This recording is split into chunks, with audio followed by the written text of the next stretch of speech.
Well, good afternoon, DTL crew, or good morning, whatever. This is Brian Liberati, your PGA Golf professional. We're going to talk about the FedEx playoffs for golf, first week of the 3 playoffs. This one's going to be played at TPC Southwind in Memphis. I probably don't have to tell any of you, but it's going to be hot and humid. It's going to be brutal. I remember last year, Lucas Glover, who won it, on almost every tee box, he dunked his hands and arms in ice for a couple minutes because he was just so, with all the humidity and just the sweat and everything. So it's going to be another barn burner, but you know what? It's that time of the year. Now, this course has been open since 1989. They've played there since then. The last 4 years, it's been the first playoff week for the PGA Tour. So it's gotten a nice routine now. Couple things. They redid the greens since last year, every green. They changed the shape, the size, the amount of undulations. So in reality, this is going to be like a new golf course for every player. Nobody will have an advantage, except for maybe Scotty. No. So the greens are small. They're the third smallest on tour. They average like 4,500 square feet. So just like I talked about last week, accuracy to the greens, hitting greens, getting on the green in regulation is going to be huge. Same with the fairways. The fairways average 25 yards wide. Now, that's not a lot on tour. I say most of them are 30 yards wide. So it's going to make a difference. So driving accuracy to the green, just like last week's tournament down in North Carolina. Very, very similar in that regards. It's a couple hundred yards longer, but nothing horrible for these players. But another similarity is they have the same Bermuda rough as last week. So if any of you watched North Carolina last week, you saw how some of the best players struggled out of the rough. Because like I was talking about, the ball just engulfs. The grass just grabs the ball. And it's hard to judge how the ball is going to come out. And a lot of guys, they couldn't reach the greens if you watched. So if you miss the fairways, I would say you're going to be penalized on the average a half to 3/4 of a stroke. Doesn't sound like much, but if that happens 3 or 4 times each round, all of a sudden you could be over par. So, like I said, driving accuracy, actually the greens. Distance off the tees, not a huge plus. I mean, it's nice, but being in the fairway is much, much more important.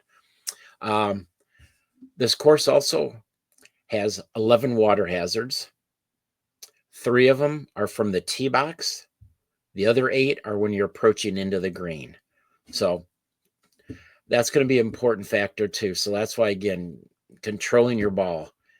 Oh, plus, let me go back to the greens when I was talking about, since they're new. Most greens take 2 to 3 years before the ground underneath really digs in. So what will happen this week, you're going to see probably at times some balls bounce high, even though it's a great shot. And it might even roll off the back of the green, especially out of the rough. That's why playing out of the fairway is going to be important. Now, I did find out Memphis has had a lot of rain this summer. So maybe the greens won't be quite as hard as I'm believing they will be. But like I said, overall, don't be surprised if you see some shots bounce almost like a Super Ball up in the air and just roll off. Because I remember at Quail Hollow a couple years ago, down in Carolina also, the greens were only 1 year old. And boy, that ball was just boom, boom. I mean, it was crazy. It was almost a little bit of luck where the ball ended up. It really, really was. Now, there are 69 players in this tournament. Rory, maybe some of you or all of you know, Rory decided not to play in it. I mean, he's good for next week already, but PGA needs to change this. They need to fix this because they should have every player in the playoffs playing every week. So I do hope they get rid of it. I understand Rory's point, but I blame the PGA for this. So there's 69 players playing. Also, too, there's no cut this week. So everybody plays 4 rounds. That changes things price-wise. You'll see there's going to be more juice in most of the prices since there's no cut. And plus, since it's such a small field, it compacts everything, as you probably understand with other sports that you bet on. All right, so I'm going to start with this. I am going to put some money on Scotty Scheffler. I know you're going like, oh, geez. Anybody could pick him. He's at plus 260. I know it's not a lot of money, but I figure I might as well play him. I mean, he is definitely the standout in this tournament. Everybody should know that. I mean, he's been top 8 or 10 for like 10 weeks. He's won 4 times in like 10 weeks. So, I mean, I'm going to just put some money on it. I'm not going to go crazy, but I will put some money on it. Now, I have 2 other players I'm going to talk about as winners. I might sprinkle on both of them or one of them, but I do like them both. So I am going to play these 2 players, winner without Scotty. I forgot to mention that. Sorry. Winner without Scotty, because I just got a feeling it's Scotty's tournament. One of them is Russell Henley. For you, a lot of you guys, if you don't know him real well, he's just so darn consistent. Strokes gained driving, been 3 out of the last 4 events. Strokes gained approach, he's gained 10 of the last 11 events. And strokes gained putting, the last 3 events. So what I was talking about at the beginning, he's in the fairway a lot, he's on the green a lot, and his putting's been getting better the last 3 tournaments. So I like him a lot. I think this is a perfect fit for him. He doesn't need to drive the ball forever. The other one I like as winner without, I forgot to mention, I think, Russell Henley's plus 2,200. Sorry. The other player is plus 2,200 also as Matt Fitzpatrick. Now, I played him a couple times recently, and he finished 4th both times. But this time again without Scotty. Now, Matt is on fire right now. He strokes gained drive in his last 5 events. Stroke gained approach, last 5 events. He's gained. Stroke gained putting, his last 3. So he's rounded into shape, just like Henley has been. So I like these guys with their analytics and their metrics right now. They're in prime position. That's what you want in the playoffs. Guys that are on fire. You don't want guys that played well a month ago and have been struggling. You want players that are going the opposite way. Maybe they struggled earlier, like Fitzpatrick, but now they're working their way back. So those are the 2 I like without Scotty. Like I said, I'm still going to play Scotty a little bit. Now for top 10, I do like Xander Schauffele at plus 170. Now I know he hasn't won this year, but if you look at his tournaments, the last 5 or so, he's really coming along well. He's had a couple weeks off, and he has gained strokes driving in 6 of his last 7 events, which again is going to be important on this course. Same with approach. 8 of his last 10 tournaments, he's gained strokes. And putting, 5 of his last 7 events. So just like Henley and Fitzpatrick, he's a player that's playing well right now. He's getting better as the season goes on. So the heat, I don't think, will bother him or anything. He's really tough mentally. The other top 10 I like is Ben Griffin.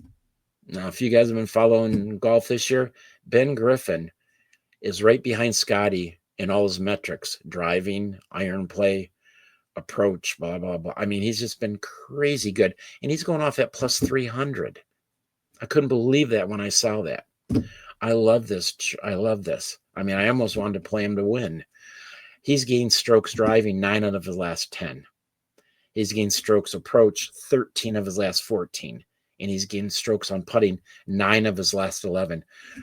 Those sound like Scotty Scheffler's numbers. Then it really does. I mean, I'm playing him. I played him last week. He did great. He did a great job. He finished, in the top 10 or, he made me money. So I was more than happy. Now, top 20. This is where you're going to find the prices are going to be less because, again, it's such a small field. I do like Harry Hall. I know I've played him a couple times lately, but he's at plus 170. He's off the tee. He's gained strokes in 5 of his last 7. Approach, he's gained strokes 6 of his last 8. Putting, he's gained strokes 6 of his last 9. No, wait a minute. Putting, he's gained strokes his last 9 in a row. I apologize. I've said this before. Harry's one of the best putters on tour.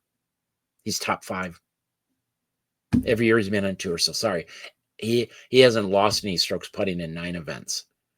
So I like him. He doesn't hit the ball long, but boy, his iron play, short game, and putting, superb. And again, that's so key on this golf course. The other top 20 I like is Aaron Rye at plus 240. Now, if you watched last week, like I said, this course is very similar. Aaron, I think, finished top 5, I believe. And he is one of the best drivers that there is. He hits fairways so much. He's gained strokes driving 14 of his last 15 events. That's crazy. Again, that's much better than Scotty. He's gained strokes on approach 7 of his last 10. He hits a lot of greens with his approach play. Putting, he's gained strokes 2 of his last 4. I will admit this. He's not the best putter in the world. But just like last week and this week, if he's hitting fairways and greens, he can lose a couple strokes putting and still be up there. And again, I'm only looking for him top 20. So again, you can see the prices not near as good overall, except for I think Griffin is a fabulous price at plus 300. But I will, as I've been doing, I will post some matchups each day, or like some unders and overs with score. I tried that a couple times last week. It came through really well. And I'll see if there's anything else. Like I said, I'm still kind of new to the betting angle on golfs, and the guys in our Discord have helped me a lot with some bets I never knew you could do. So I'm just always trying to look for some different things just to change it up a little. So I do want to, as always, thank AB. He's great for letting me do this. I love doing this. I hope everybody that watches this likes it. And if there's some content you'd rather me talk about along with what I do, or something you don't want to hear, please just let me know. I'm Italian. Criticism bounces off me. I got a hard head and thick skull, so do not worry. I like to hear if there's something you'd rather see. So that's it for me. Have a great day, all of you. We'll see you in AB's room and on Discord, and let's cash tons of tickets this week.